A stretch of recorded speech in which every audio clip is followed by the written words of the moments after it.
Hey, welcome to another adventure in old code, the place on the internet where we take a look at old QBasic code we wrote back in the day, and we laugh, we cry, we cringe, but mostly we just hang our heads in shame at what came out of our brains. We're going to take a look at AIM3 today. We started taking a look at it last time, found out it was very different than AIM2, a completely different program. So we're going to move past AIM2, we're going to go to AIM3, and we're going to see what's going on here. So I think this is going to be good.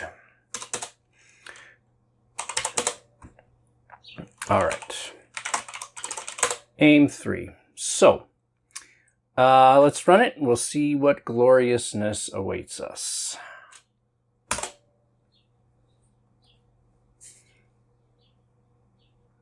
Right, and nothing actually happens until I hit a button, and now I'm being greeted with this awful, crazy, insufferable blinking. It's blinking. I assume oh my gosh, this is, and I hit it. Oh, accuracy. I got an accuracy. So what's happening here is I'm moving the numpad is moving the aimer, and it's always moving. I just have to hit the button once to the right and it carries on.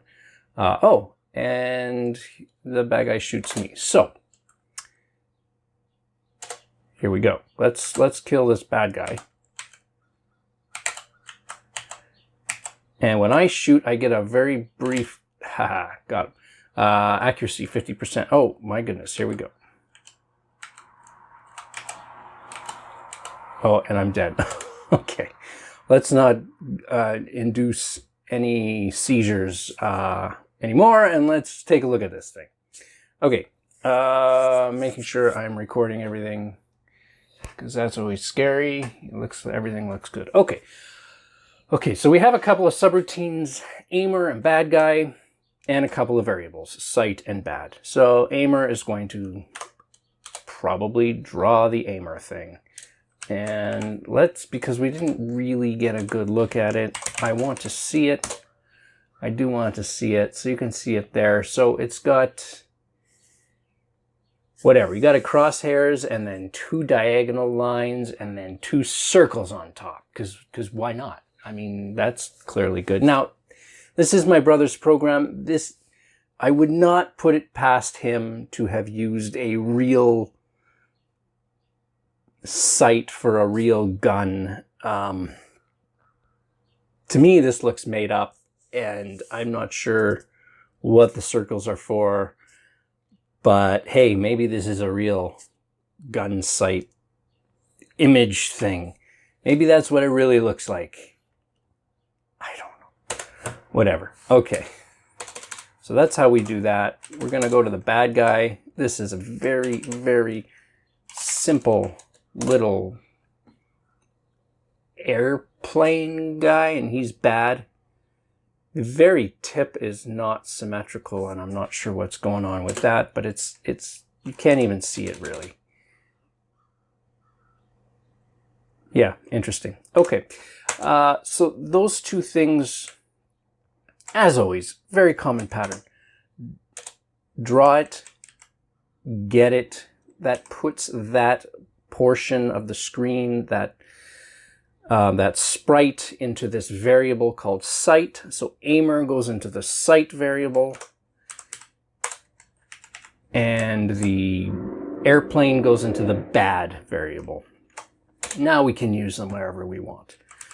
All right, our random number generator, as always, we were going to randomize the timer. So this is different every time we run the program. This is where we're going to actually draw the guys and store them into variables. Once this is done, we can now use them wherever we want. So we've got two sets of coordinates. This looks familiar, just like last time. XX is a random number between 1 and, well, more like 11 and 611. So that's okay.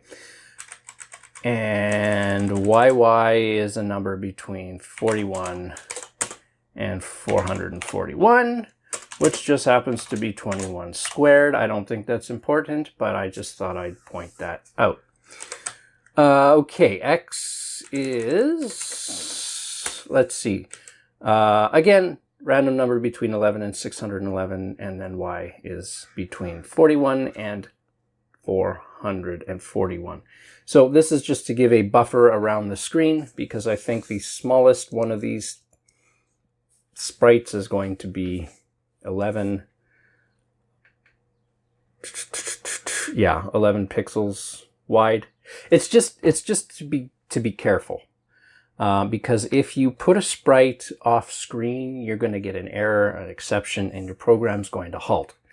And so that is what that's all about. We're just building in a buffer zone so that we don't crash the program. Okay, so ARM, and that's just it's just their spawning locations, I'm assuming. Okay, ARM is 10, whatever that is. Speed is 2, whatever that is. But that does suggest we can increase our speed, so that's interesting. All right, then we sleep, and sleep without any parameters waits for a button press. We can see that in the help. If the statement seconds is omitted, the program is suspended until a key is pressed or an enabled event occurs. If the optional seconds argument is used, the program will stay suspended until the number of seconds elapses, a key is pressed, or an enabled event occurs, whichever happens first. It's a very nice thing. And once again, I want to sing the praises of the QBasic help file. It's wonderful. But that's what sleep is doing. We're just giving ourselves a chance to really get ready and motivated to shoot the little gray airplane. Okay, we're going to have a couple of loops. One is inside the other, so let's see what's going on. The inner loop, we start by clearing the screen. CNX and CNY. Okay. X plus 11 and Y plus 9. And this is CN and CNX and CNY. And then we're going to put the sight and put the bad. Okay. We are going to, I suspect 11 and 9 is right in the middle of that sight, because I think this is trying to figure out where's that exact pixel that we're shooting. Let's just verify that for a second. Let's go back to our sight, and after we draw it, we're going to put a P set at 11 and 9, and we're going to make that sure 15 bright white, and let's see where that actually ends up. No, that's not right. Can you even see that? It's just above the left circle. Okay, so I'm totally wrong there. I don't know what that's all about. Okay, let's get back to here. So CN...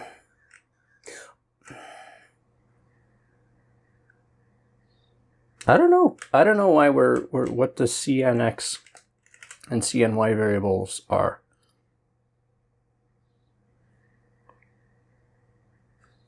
Whatever. Okay, it's a point just above that left circle. Yeah, okay.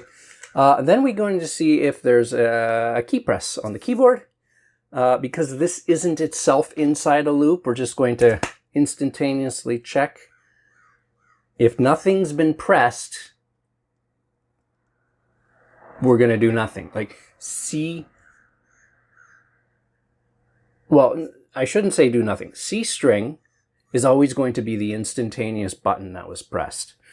So if you did press a button, then it's going to not be empty. Then we're going to set G string into C string. I guarantee you he was not talking about dirty things.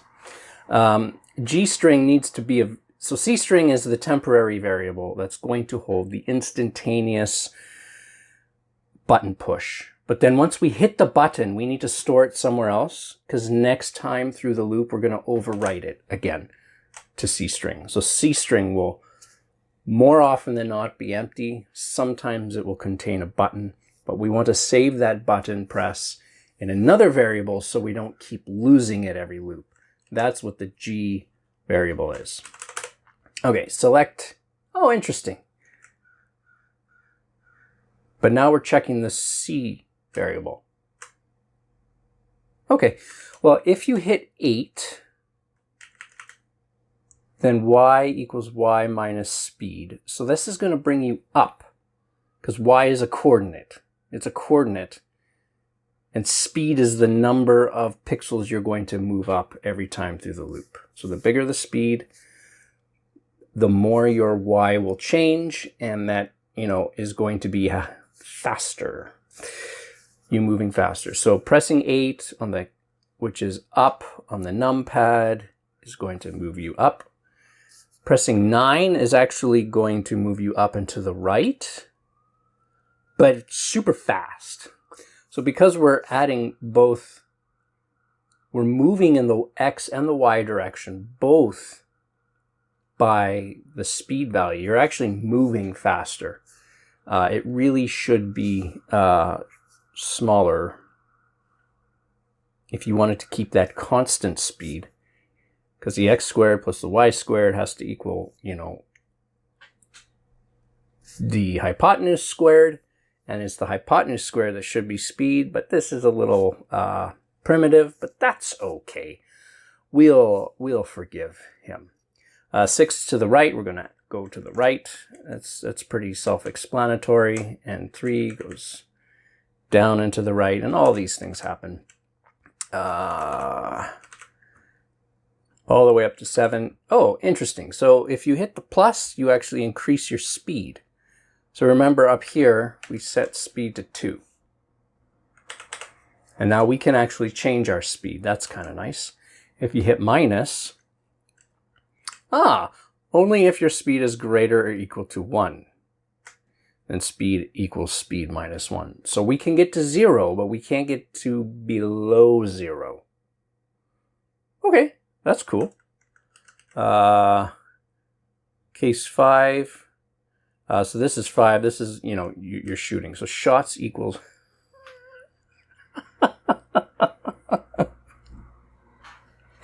Okay. So, anyway, shots equals shots plus 1. We're calculating how many times you shoot. For dern der for dern der beep der.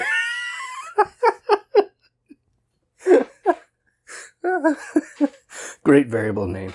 For dern der beep der is 1 to 500. Next, darn der beep der. This is just an empty for loop. It's a built-in delay to slow down the program. Yeah. And it's one of those things that if we were using DOSBox or something, we wouldn't even notice. 500 empty for loops is nothing. But because we're using an 486, this is actually doing something. Okay, no, this is interesting. That's what the CENX is. Okay, so the point command, remember, this is if we shoot. So the point command is a very, very CPU intensive command. So it's a graphics function that reads the color number of a pixel from the screen or returns the pixel's coordinates. So that's interesting. I didn't know that second one.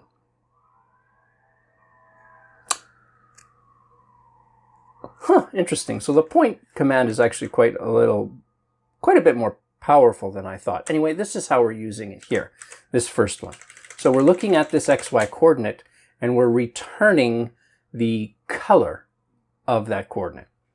And that's a super primitive yet easy way to detect if we've hit the actual ship. So the ship doesn't have a hitbox per se. We just check to see if that if that point, remember it was just above the left circle. I'm not sure why he chose that to be it, but if that pixel is greater than 0, now 0 is the color black. So we go to the point, if we hit the airplane, it's actually going to return the color 8, which is the gray color. I think it's the gray. I think it's, oh, 7. Sorry, my bad. That's kind of like the dull white. Okay. Anyway, but as long as it's not black, then 1, this is our variable, I guess declaring if we won or not, equals 1. That's going to be a flag, just telling us that we won. Hits gets increased by 1. Shots gets increased by minus. It gets decreased. Well, that's an interesting decision.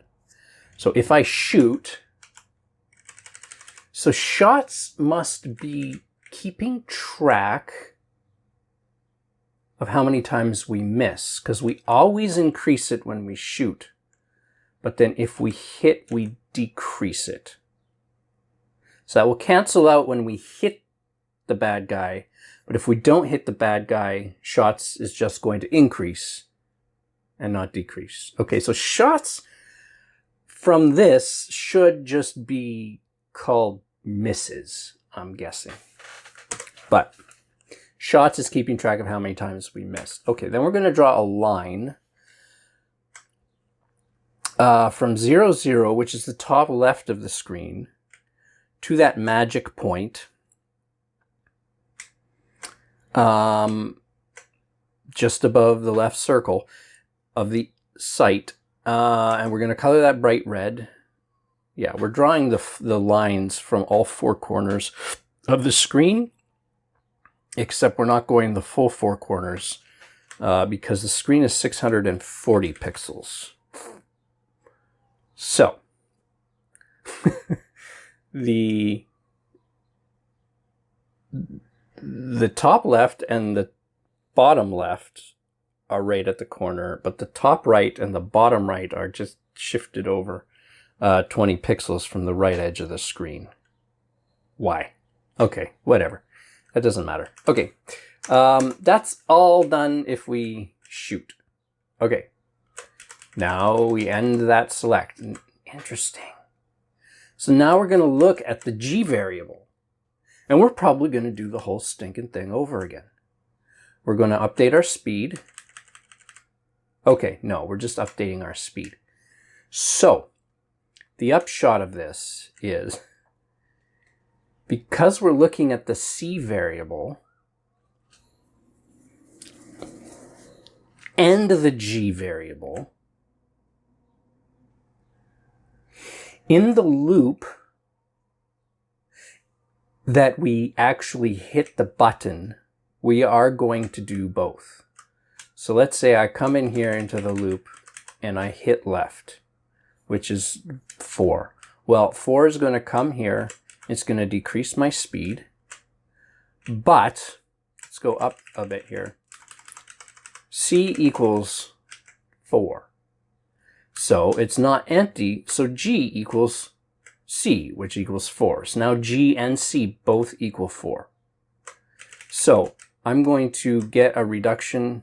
I'm going to move to the left from the C block. And then we're going to come down here. And then we're going to look at the G, which is also 4. And we're going to move to the left. Next time through the loop, C is going to be empty, so we'll only do this G. So the upshot is, on the first loop that we detect a button press, if it's a position, we're actually going to move twice as fast, like just that one time through the loop.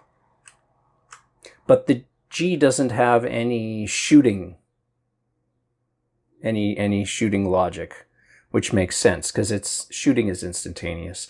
But position is constantly changing all over the place.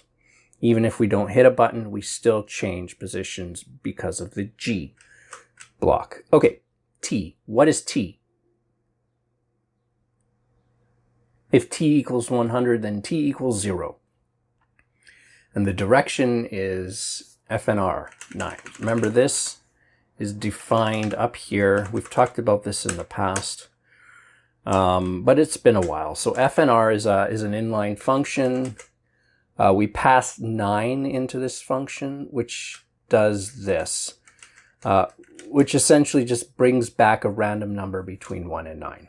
That's all that is. Okay, so we've never seen T before, but we're going to make sure that when it gets to 100, T then becomes 0. And DIR, direction, I'm assuming, is a random number between 1 and 9. Gotcha. Fine. Okay, so now we're going to look at this random number. If it's 1, then... Okay, so this is going to correspond to the action the bad guy takes. And this is analogous to what we just saw with our position. So 1 through 9. 1 on the keyboard, on the numpad, 1 is down and to the left, which is exactly what he's got here. XX and YY are the coordinates of the bad guy, and he's moving down, the YY plus 1, and to the left, XX minus 1. So this, yeah, 1, 2, 3, 4, 6, 7, 8, 9. So if we've chosen anything other than 5, the bad guy is going to move in a set direction. Okay, if X is greater than 610, then X equals 609. Okay, so this is just making sure he doesn't go past the screen boundaries. And again, he's really...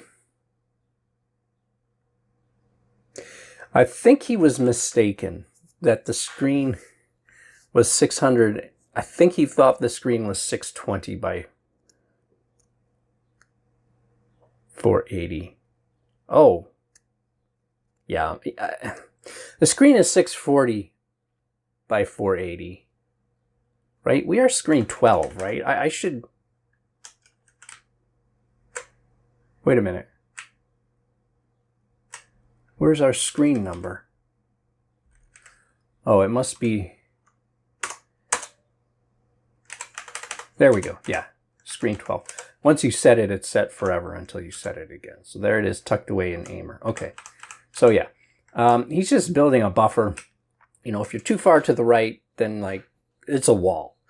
There's a wall. There's a barrier on all parts of the screen. So we do the bounds check for our position and then the bounds check for the bad guy's position. And he's arbitrarily chosen 610 and 420 to be those bounds checks. Okay, I mean, you do have to take the edge of the screen, which is 640, and then you do have to subtract the width of your biggest sprite, which, who's bigger? This is the Aimer. Oh, weird. 9 to 32, which is 21 pixels. And the bad guy looks to be 25. So the biggest sprite is 25 pixels wide. So we needed to do 615 at the most, because 615 plus 25 is 40. So we don't want this to go past 615. Okay, so I guess the fact that he's chosen 610 is completely legitimate. There's just 5 extra wasted pixels. No big deal. Okay, moving on. So we keep ourselves within the bounds of the screen. Okay, now laser. Excellent. This is a new variable. This is a random number between 1 and 160. If it's 1, so every 100, basically there's a 1 out of 160 chance every time through the loop that laser is 1, then I guess this is the bad guy shooting. Okay, so the bad guy's going to shoot. Hit equals a random number between 1 and 3. If it was 3, wow. So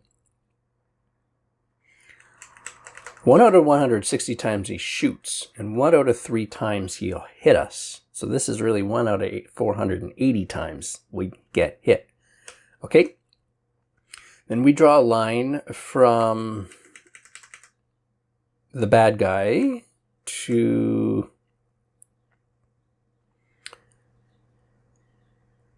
$620 and a random number between 1 and 480. Interesting. So this is always going to draw a line between basically the middle of the bad guy to the right edge of the screen, but any value along the y coordinate, and that's 4. Okay. That's interesting. I didn't actually see that. Let's actually put an end there, and let's... Is that actually going to happen at some point?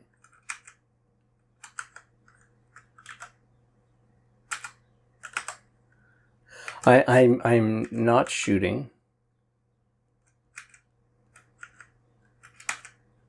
Okay, there we go. So there it happened.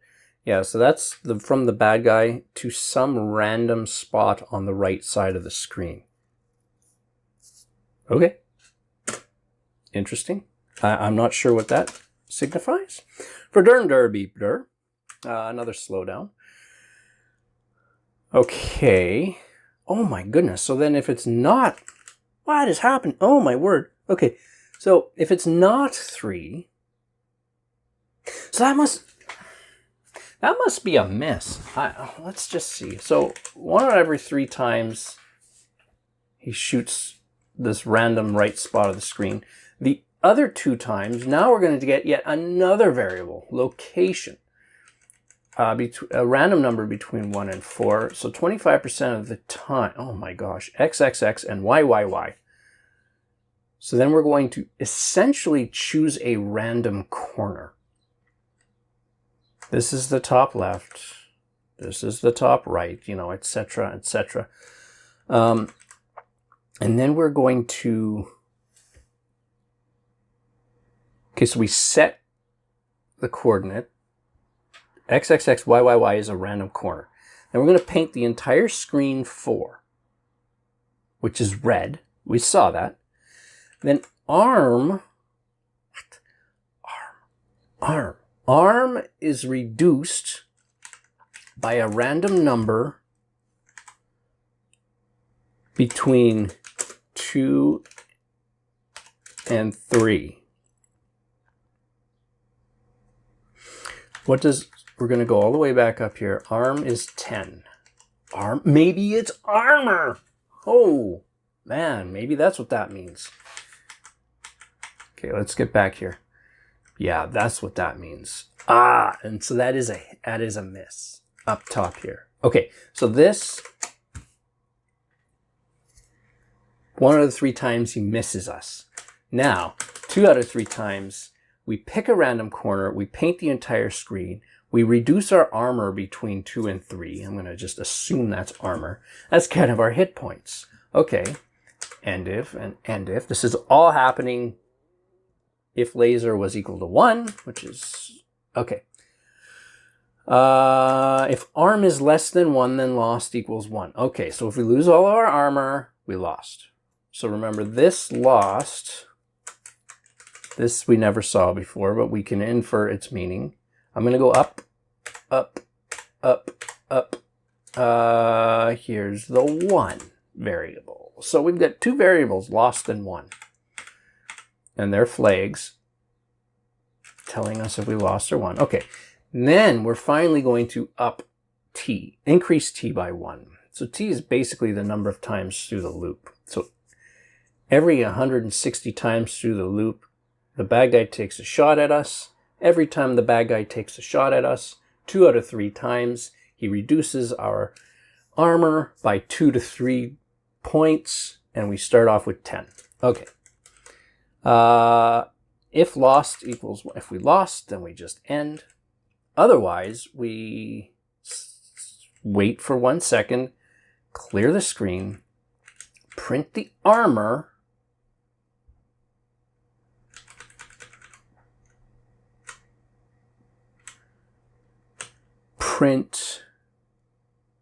oh no, we're not printing. Choosing a new X and Y coordinate for the bad guy. 1 equals 0. This is resetting everything. Beats gets increased. Okay. Beats over 5. What?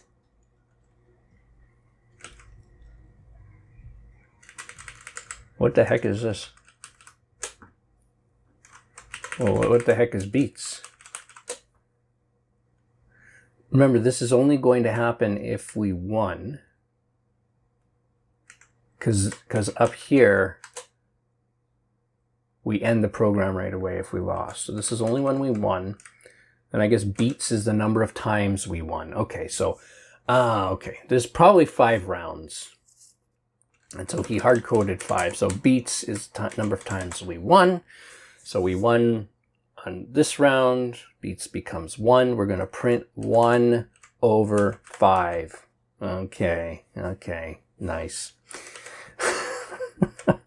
Accuracy is hits divided by shots times 100. That's nice.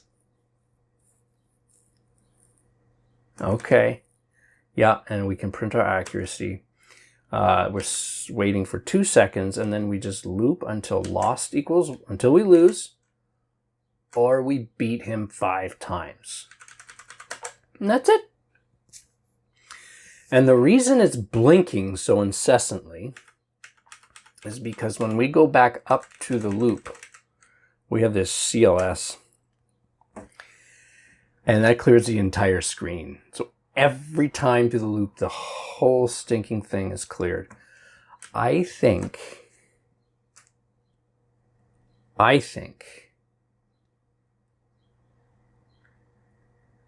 to change this, we would have to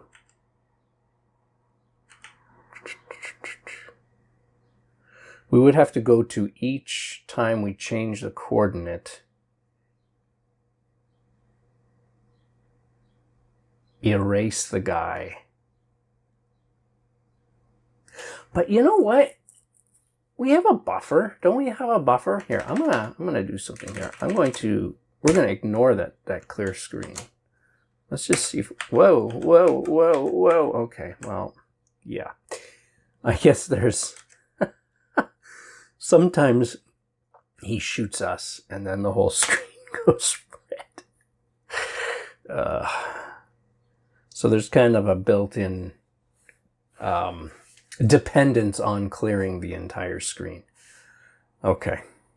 Well, let's take a look at going faster. Oh, this is madness. Oh yeah, I hit plus a few times and now we're going really fast. Shot him. Accuracy is 0%. Hey, what? How can what just happened? Oh, I guess I lost. Wait a minute. Oh, I think we found a flaw here. Hold on. Accuracy 100%. Well, why was it 0? Okay, I shot. Yes, accuracy 100%. What? I shot twice there. Accuracy. Here I am, I'm shooting. There we go. Accuracy 66%. This isn't right. This doesn't make sense. Oh, and I lost. Why? Let's go back down here. Accuracy. Hits divided by shots times 100. I mean, that's That's right.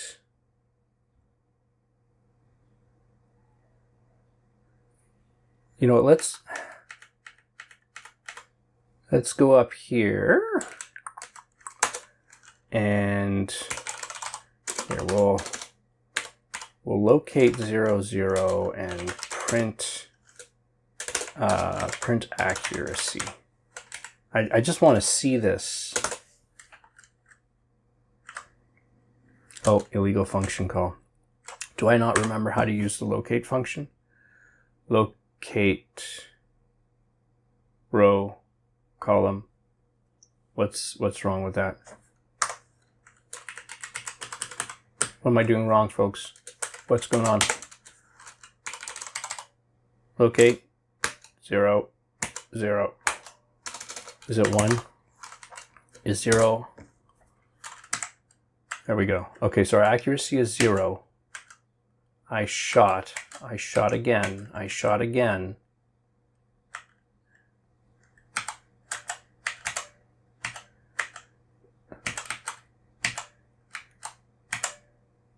I shot again.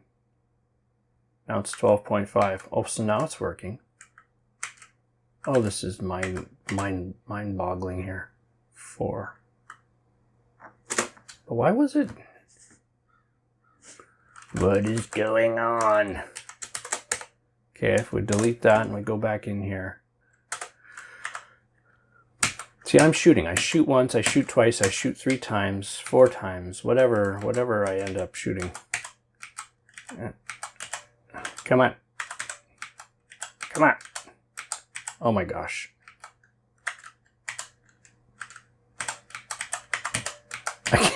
I can't do this. There. Now it's working.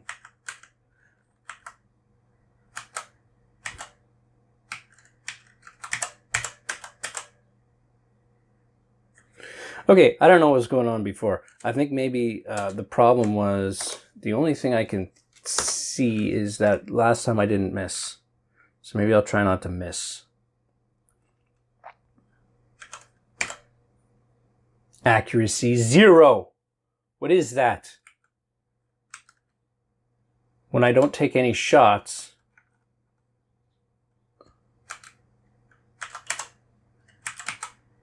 I missed there. What? 200?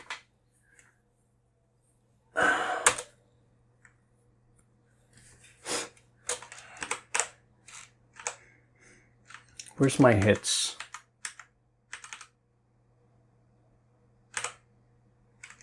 Here's my hits. Shots. 1 equals 0. Hits gets increased. Shots gets decreased. I don't understand what's happening. Only if...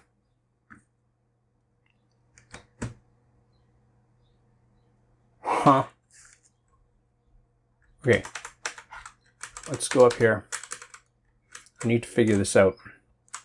What are we at? 40 minutes? If you're still kicking around, hey, congrats to you. Thanks a lot. Okay, let's go here, and we're going to print hits. Here, let's do this. Hits. Hits. Okay. Print shots. Shots. Okay. Whoops. Okay, this is going to be my accuracy. Accuracy. Accuracy. Okay.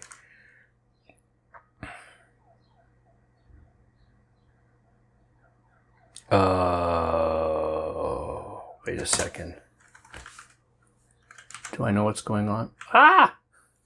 Okay. Whoops. Whoops. Whoops. Not on the same row. I want the same column. Let's go again. Let's go. Here we go. Oh, that's mind-boggling. So when I hit, shots is 1, shots is 2, and I hit. Okay, let's think about this. I shot 3 times. First 2 I missed. But the 3rd time, right, but shots only counts misses. So the misses are 2. And then the 1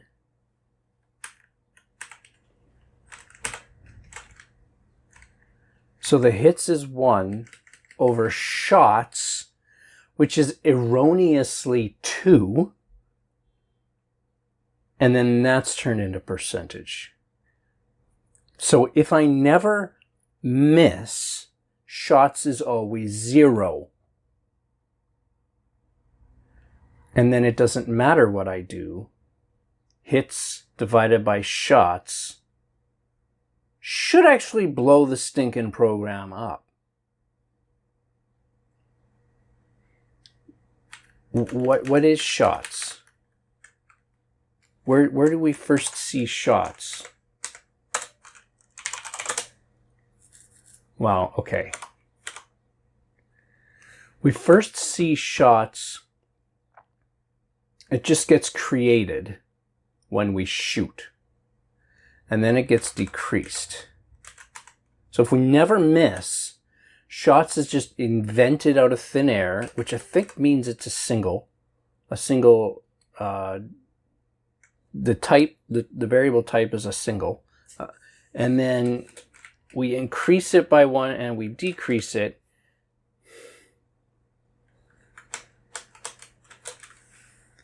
But that's actually not the first time we use it, because we probably, oh yeah, that is. Because we loop until we won or lost. Then if we lost, we end. And then we use it for this calculation.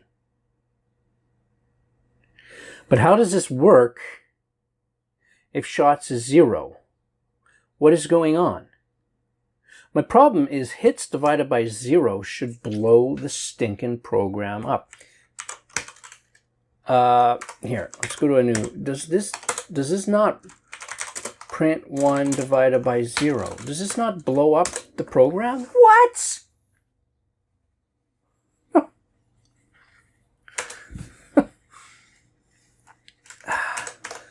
Okay, what if dim n as integer, n equals 0, and then we divide by n.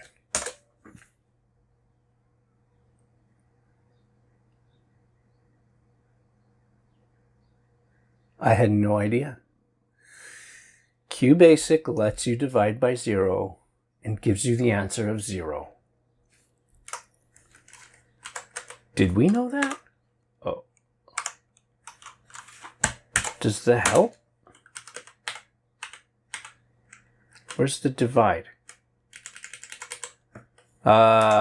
Is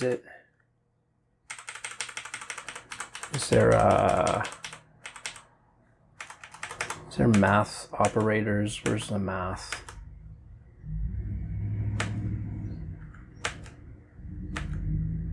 Does this not have help on the mathematical functions? What's going on?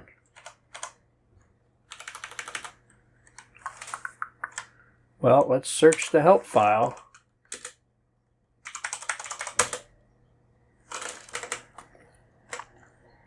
Oh, there we go. Arithmetic operator. What? What?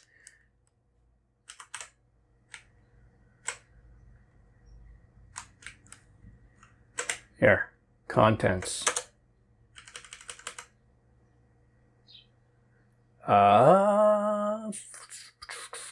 Data types. Expressions and operators. There we go. There we go. Arithmetic operators.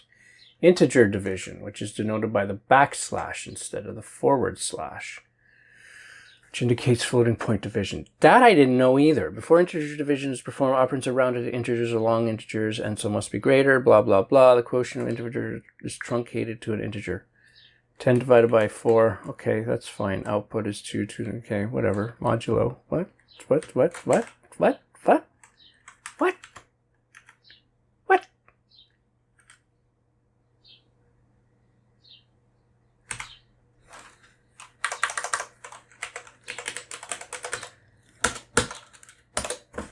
Ha! Okay, so, wow, that's fascinating. I had no idea. Folks, that was awesome. Let's go down here. I forget what that was now. So integer division is the backslash, and the forward slash indicates floating point division. So backslash is integer division. So floating point is protected. That's weird. But integer division is not. And that is, oh, help. Dividing by 0 in an expression, raising 0 to a negative power. Yeah, well, apparently I can go regular division and have it not. So what's going on here? And that's 0 as well, because it's going to round it to, yeah, because that's supposed to be 0.5. But 0.5 rounded to, truncated to an integer is going to be 0. So that makes sense. Why does this work? Okay. Well, that's something very interesting. I guess you can't divide by 0 if you do regular division. Well, that's good to know. Okay, well, I think that's it. I think we should call this a day and move on with our lives. So thank you for joining me in this adventure in old code. Have a nice day, and we will see you next time.